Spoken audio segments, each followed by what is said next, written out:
This video is brought to you by Squarespace. I'm on my way now.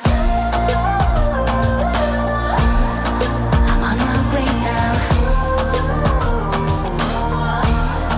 I'm on my way now. Hello everyone and welcome to the channel. If you happen to be new around here, my name is Trevor and this is Anna. We are the Delightful Travelers. Make sure to hit subscribe and click on the little bell to follow along on our now Atlantic Canada adventures, I guess. Yeah, we are in Nova Scotia, our home province. In this video, we're going to be exploring a couple of different areas. Some areas that maybe aren't quite as famous, but you maybe heard of them before. We're getting slightly off the beaten path. So a lot of people, when they visit Nova Scotia, they go to Halifax, they go to the Annapolis Valley, they go to the South Shore, and of course Cape Breton. But in this video, we right now are on the North Shore of Nova Scotia, and later in the video, we're going to be visiting the Bay of Fundy. There's probably going to be a huge contrast in the temperature of the water between the Bay of Fundy and here. This area is well known for having the warmest waters in all of Nova Scotia. I think Anna's back there testing it out. Let's see if it's true. Well, what's the verdict over here?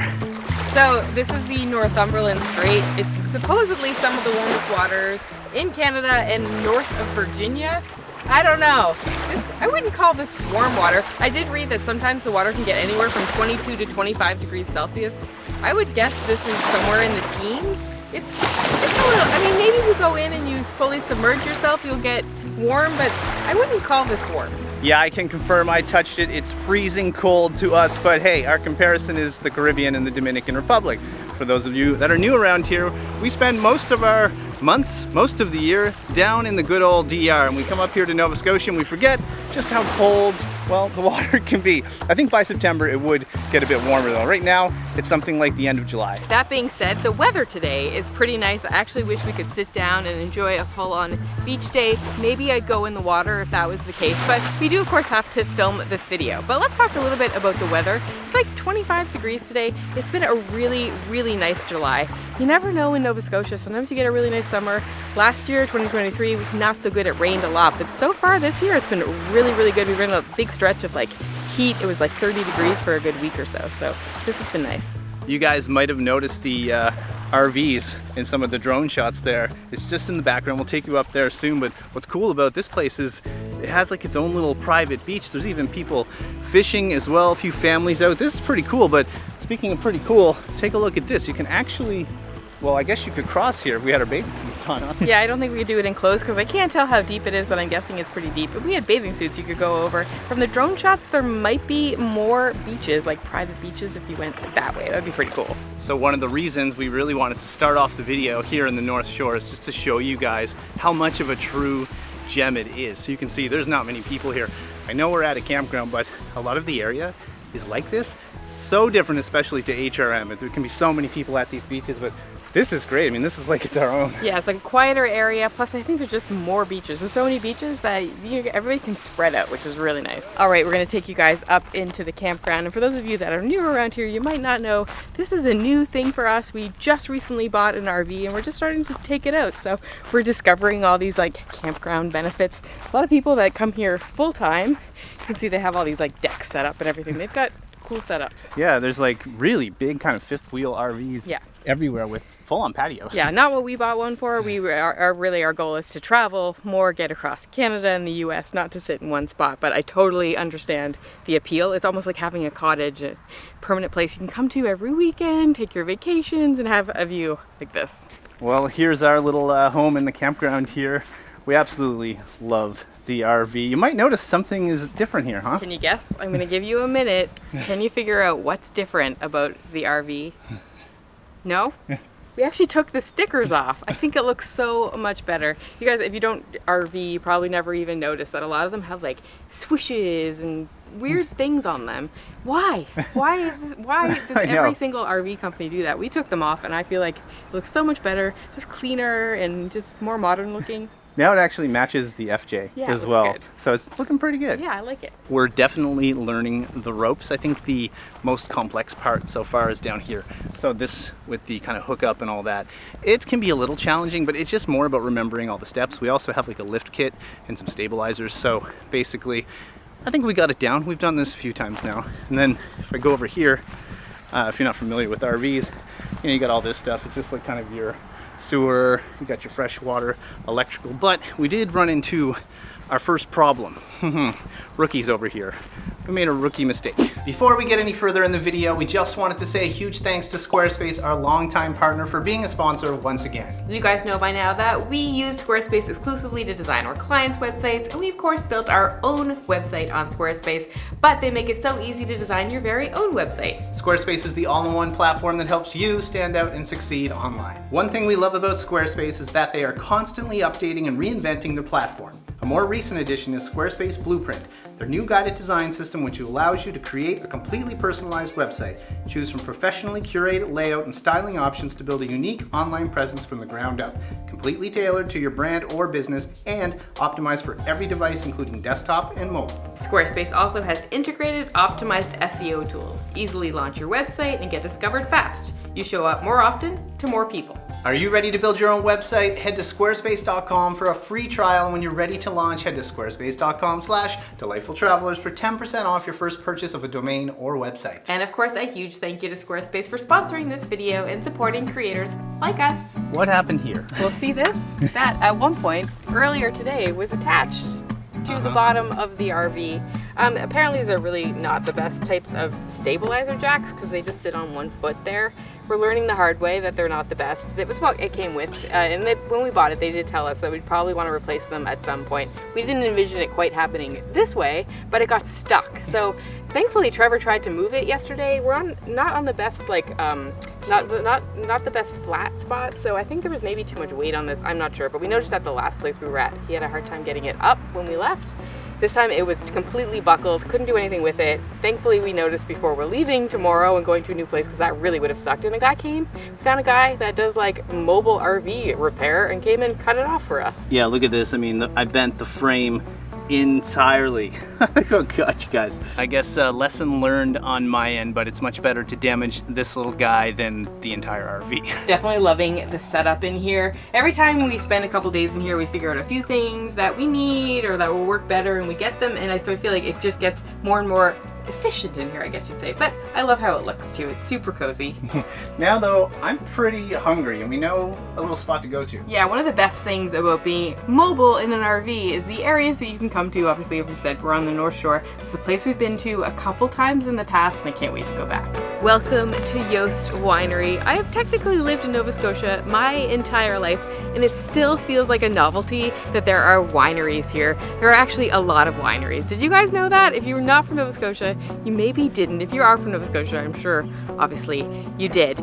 But most of them are in the Annapolis Valley, and I love that Jost Vineyard is over here on the North Shore, just separated from everything else, and it gives you this extra thing to do here when you're in this area, and I love this winery. It happens to be one of my favorites. I'm sure some of you are like, whoa, I didn't think Nova Scotia could produce wine. Well, yeah, we've been doing it now for a long time. This place, Jost, has been around since 1983, so they had some time to figure out the wine. Now, we're here to eat lunch, as we said, and guess what? We're gonna try some wine with it. Well, we just came into the main building, and this is such a beautiful, large space. There is so much wine in here, you guys, and, well, I got the wine I was talking about before. This is a Tidal Bay. It's very unique, very famous here in Nova Scotia. I think it's usually a little dry. I'll try quickly. Always hits the spot. I think wine just tastes better when you're at the vineyard. So this is Sea Grape Cafe. If you were wanting to do a wine tasting, you would head inside to the bar, and you can do that there. But out here, you're gonna do wine by the glass or by the bottle if you're so inclined. We just went for a glass. I also did Tidal Bay, one of my favorites. It's something, as Trevor just said, that you can only get here in Nova Scotia. It's unique to here, so definitely worth trying if you're here. And it's a really good and unique wine as well. And we ordered some lunch, as we said, we're very hungry. Well, our lunch showed up, and you guys, we did it again. We got some garlic fingers, and you might be like, what the heck are garlic fingers? Well, they're also unique to Nova Scotia as well. Of course, everyone from Nova Scotia would know what they are, but they're very different than, let's say, a cheese pizza. I know it kind of looks like that. We actually had them in a recent video where we went all around Halifax showing you some of our favorite places to eat. This time though, these are like gourmet garlic fingers loaded up with cheese. I think there's bacon on here. It comes with the sauce we'll get into soon, but let's just take a big old bite. Oh. The last time we tried these, we kind of got garlic fingers that were on the greasy side. This time, this is where it's at. This came out of a wood-fired oven. as well. We also got some of this sauce. Now you're probably going to be like, what is this? This is donair sauce. So you can get them on donairs. Again, back to the video we filmed donairs on, but this is garlic fingers. You can dip this glorious finger in here, soak it up with the sauce. You guessed it, it gets even better. There's just something about the whole combination that works. You have tons of garlic, lots of cheese, wood-fired crusted pizza. And that sweetened condensed donair sauce. It's like sweetened condensed milk in there. It's not a taste for everyone, but I love it. This is really good. I don't think I've ever had garlic fingers quite like this. Not like out of a wood-fired pizza oven, that's for sure. To balance things out a little bit, we got this absolutely amazing salad. I just took a bite of it. They have like a house-made vinaigrette on it. Absolutely delicious and makes me feel a little bit less guilty about the garlic fingers. Trevor was mentioning the donair sauce. He said sweetened condensed milk. I always get confused if it's made with sweetened condensed milk or evaporated milk. I think it might actually be evaporated milk and sugar. For some reason, I don't always love it. It's like sugar, vinegar. I noticed on the menu it said Tidal Bay donair sauce. So do they put wine in this? Oh my god, it's the best sauce ever. Not always my favorite, but sometimes I don't mind it. Let's try it. Wow. I don't always love donair sauce. I often get marinara sauce when I get garlic fingers, but this one's really good. I think maybe because there's bacon on this, it's a little bit salty, and the sweetness balances it out. But do know that in most places, if you're not a fan of this, you can ask for pizza sauce, marinara sauce. We can throw this in as one of the reasons why you come to Nova Scotia, right? Absolutely. You can sit on a patio, have absolutely amazing Nova Scotian food, some Nova Scotian wine, look at some vineyards, and enjoy some beautiful weather. Like, this is why I love summer in Nova Scotia. We thought we'd take you guys over to the village of Tatamagouche, and this place is beyond charming. It is super colorful. There are so many places to eat at in this little village, and one of our favorite breweries in all of Nova Scotia is here as well. Also, there is this. We are now at the train station inn. Yes, these are trains that you can actually stay in. It's pretty wild. We actually came and stayed here a few years ago. It was so cool. I don't think there's that many places in the world where you can come and stay on a train that is stationary. Of course, you can sleep on trains that are moving, but to come and stay at a train station inn, pretty cool. I think, was it this one? Yeah, I was gonna say, I think we stayed at that one. Maybe we'll link to the video if these guys want to watch it, because I don't think a lot of people did. No, it wasn't a huge video. It was back in COVID days, so you know, everyone was staying at home in those days, and we were staying here in Nova Scotia exploring some cool stuff. They also have a dining car here as well. I think there's like walking trails and all sorts of cool stuff around here, but I have to say, if you are coming to Nova Scotia, Halifax, the capital city, is a must, but just as important is visiting all these quaint little towns and villages that Nova Scotia has. There's so many of them. That is way too funny. There's like a little train that goes through the town. It's not just here. You can actually get on that one. If only you could get on these big ones. But newsflash, just in case you're watching, you're not from Canada. Our trains, well, they're not like they used to be. We kind of don't really have a good train system anymore, do we? Yeah, you can take it across Canada. It's very expensive. It only goes certain days from Halifax, like a couple times a week. And yeah, it costs a lot of money. Back in the day, though, you could take these kind of trains to all the different towns and villages across now it's more like Canada. city to city. Yeah, city to city now. I'd love to do it someday. You never know. Well, I know one thing. I might get on that little tiny train. That looks like a lot of fun while you're in this village. And of course, you don't need to stay here to come and visit. They do have the dining car, and then they have this little area with a bar. You can come hang out. Highly recommend this place if you're coming to Tatamagouche, huh? Which you should. Well, now it's time to leave Tatamagouche and go elsewhere. We're going to the Bay of Fundy. Well, it is a new day. We are over at the incredible Bay of Fundy. I can't wait to tell you all about it because it's probably pretty unique and you likely don't know a lot about it, even if you've heard about it. It's really, really cool. We are over at an area called Five Islands, and this is my dad. He's making his YouTube debut. Never been on our channel before. I was gonna say, this is Eric. Hello. Who is this strange man standing in the background? Yeah, so my dad has a cottage in Parrsboro, which is about 20 minutes from here, and we'll make our way there very, very shortly. But he also grew up in the area. Yeah, but you said you don't come to Five Islands that much, huh? No, I did as a teenager. No, across from you there is a big island called Moose Island. And Moose Island. Some agate seams over there. My father used to make agate jewelry, and we'd go take a boat over there and get the agate out of the agate seams on Moose Island. And And you walked over? You walked no, over? we had a boat. You had a at the boat, time. No, okay. you can only get over there very quickly at low tides. But Eric was just telling us that when it's complete low tide, which it's on the way to be, you can walk to those islands, I think. Yes, That's if you nuts. get there back very Yeah, quickly. yeah, you'd have to have very, very short time frame. Yes. You might have just heard us say there's names for the islands, so I got our cheat sheet here, Wikipedia. So, one of the island names is Moose Island. That is obviously the big one. There is Diamond Island. I like the name of that. We have Long Island. That's the really, really obvious one. There is Egg Island. Interesting name choice on that one. And Pinnacle, and that's the one that's small and goes straight up. So it's interesting. 5 different islands, 5 different names right here in the Bay of Fundy. So over there on Long Island, you can kind of see where it's like scooped out. There used to be, I'm pretty sure, like an arch over the top. Yeah, a hole through it. Like a hole through it. It was really, really famous. Like people would come was here kind just of to see iconic. that. It was iconic, I yeah. know, a I can't storm? remember if it was a storm. Then just they were one day it collapsed. It just collapsed randomly. How like long it's ago was that? erosion. Do we know? 10 or 15 years ago, probably. Okay, Yeah, so I feel somewhat like I recent. remember it. So I don't know if a lot of you guys know, but Anna and I grew up in different parts of Nova Scotia, and I grew up in Cape Breton, and in Cape Breton, no one really talked about this place. In fact, I would say a lot of people in Nova Scotia don't know about Five Islands. I'm not saying people within like Colchester County or around Halifax. Some people do, but it is kind of a hidden gem in the province. It's very unique. It's hard to capture today because the plan was to fly the drone all the way out there and show you guys the islands. But guess what? It's way too windy. The gusts are something like 50 kilometers sometimes, so don't want to lose the drone. That is for sure, but it's still beautiful to be here. You can see this kind of epic lighthouse in the background, and then yeah, the ocean is slowly disappearing. We're going to show you something pretty surprising later.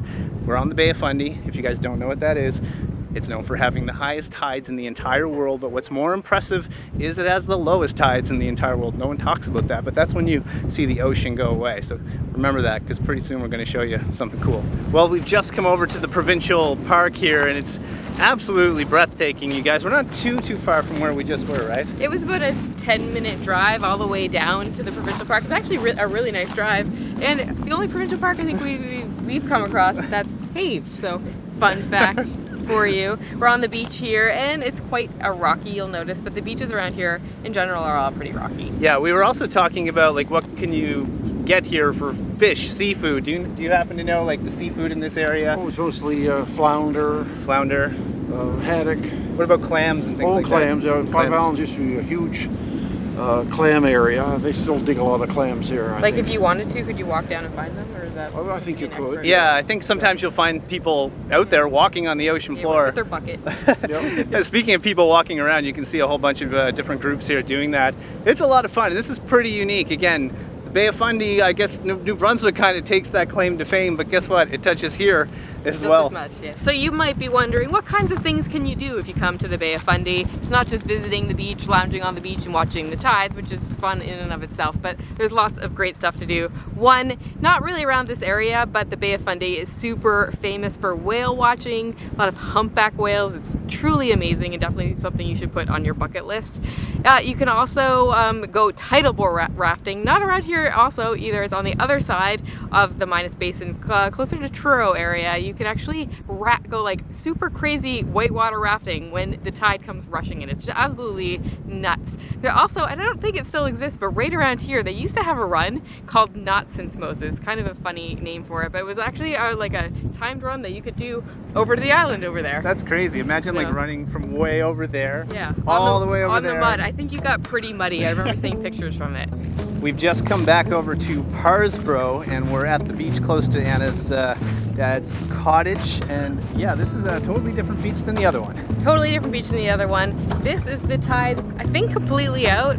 Today, the tide is out at 4 p.m. Just for people that are not familiar with tides, there is not a regular, well, there's a regular schedule, but it changes per day by a certain amount of minutes. So it's not like the tide's always high or low in the afternoon. It changes per day. So you always have to pay very close attention to this tide schedule. Right now, it's pretty much as far as it's gonna go. As far as it goes, it changes. I mean, roughly about every 6 hours. Ish, So yeah. twice a day. Here's the crazy part. Yeah.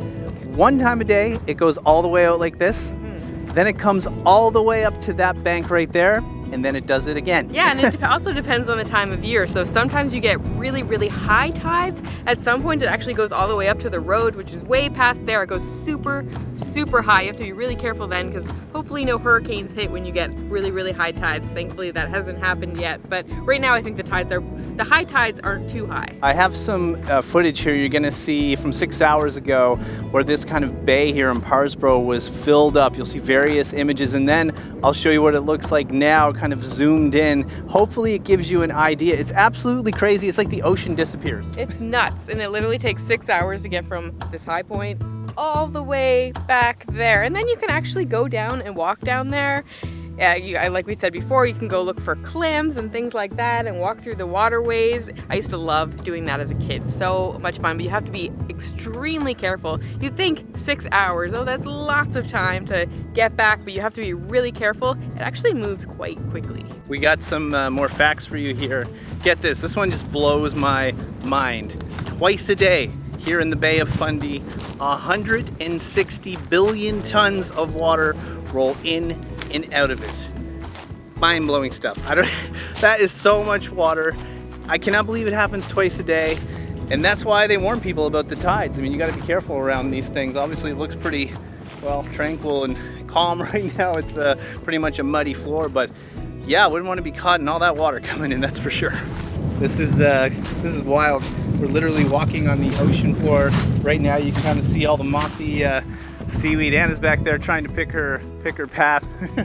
But yeah, you can see once you get past this, it dries up a little bit already. But you do have to be careful because it's quite slippery in spots. But yeah, I can imagine you'll find lots of clams out here. I don't know if you'd ever find like a fish in a pond or something, but it's such a neat thing. Like, you don't find this in other parts of Nova Scotia. We're not gonna go too far because we do not have rubber boots on, which is definitely a good idea when you come down here. They are called mud flats for a reason, and they get really, really muddy. But this is something that just blows my mind. If we were just to stand here for hours and hours and wait for the water to come and just stand here, we'd eventually be completely covered in water, and maybe the top of the water would be way up there somewhere. Isn't that crazy? I know, it's nuts. The other thing that's just interesting about this area is it's not just like the tides, there's also a lot of fossils around here as well. There are a lot of fossils. I don't know particularly here in Parrsboro there's some, but if you go to the Joggins Cliffs, I think they're called, there are crazy amount of fossils. I actually had a fact for us on that one, but I have to pull out my phone for it. So the fun fact is that the shoreline and cliffs in this area are home to the world's most complete fossil record of life 300 million years ago. So it's like the best place in the world to come and find fossils. I'm pretty sure they found dinosaur fossils, lots of old like fish and scales and all the crazy plant life and all that stuff. You can go and actually find it in the cliffs. It's crazy. Well, I hope you guys enjoyed the video today. The goal of the video was to take you around Nova Scotia, of course, but show you some of the places that are a little less traveled or visited. Yeah, but they definitely should be. I mean, there's not too many places in the world where you can come see tides like this, and it's just crazy. I know I grew up with it, so I kind of took it for granted, but now as I get older, I appreciate it a little bit more. I remember the first time, like when I met Anna, like a long time ago, she told me that the ocean in the Bay of Fundy here by her dad's cottage like disappears and then comes back every day. I was like, yeah, right. I mean, it's what, the tide goes down like 5 feet. Well, now there it is back there, pretty much gone. So yeah, if you were planning to visit Nova Scotia, we'd highly recommend you'd check out some of the things we did today. What did we do? Started on the north shore. River John, Tatamagouche, Jost Vineyard, absolutely amazing. Yes. And then over here, check out the Bay of Fundy. Bay of Fundy as well. Hope you enjoyed the video. If you liked it, make sure to click on the like button, leave us a comment, hit share. Heck, subscribe, that helps us out. It's free to subscribe, by the way. And of course, an extra thank you to my dad for guest starring. I know. And an extra thank you to all of our patrons and channel members. You guys go the extra mile to help us produce these videos. Lots more coming up as well. We'll see you next Sunday. All right, guys, that's it. From Parrsboro in Nova Scotia, wishing you delightful travels. See you soon.